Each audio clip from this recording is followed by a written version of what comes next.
let's talk about one of the most hotly debated amendments in the U.S. The Second Amendment to the United States Constitution is one of the most debated and contentious provisions in American law. It reads, a well-regulated militia being necessary to the security of the free state, and the right of the people to keep and bear arms shall not be infringed upon, or shall not be infringed. Slay.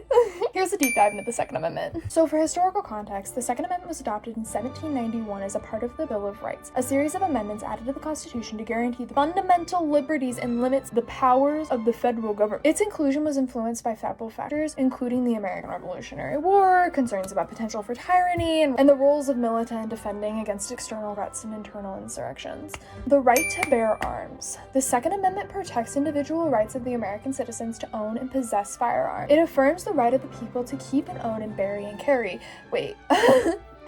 To keep, which is own, and to bear, which is carry arms for various purposes, including self-defense, hunting, sporting activities, and a safeguard against government tyranny. Militia clause. The Second Amendment begins with the phrase, a well-regulated militia being necessary to the security of a free state. This clause has been subject to interpretation and debate. Some argue that it restricts the rights to bear arms to members of a well-regulated militia, such as the National Guard, while others contend it merely provides context for the importance of armed populace in maintaining the security and liberty of the nation. The legal interpretations. The interpretation of the Second Amendment has been a subject of numerous legal disputes and Supreme Court rulings. In recent decades, there has been a significant shift in judicial interpretation towards recognizing an individual's right to bear arms for self-defense and other lawful purposes. The landmark Supreme Court cases of the District of Columbia versus Heller, 2008, or the McDonald versus Chicago, 2010, affirmed that the Second Amendment protects an individual's right to possess firearms for self-defense within the home and applies to the state and local governments as well. Now, the controversy and debate behind her. The Second Amendment is highly controversial with passionate advocates on both sides of gun control debates. Supporters argue that it is a fundamental right for the self-defense and safeguarding of liberty. Opponents advocate for stricter regulations to reduce gun violence and promote safety. The balance between the individual rights and public safety continues to be a central issue in American politics and policymaking. At its core, the Second Amendment literally just protects the right of American citizens to own and carry firearms. So if you're confused, that's what it is.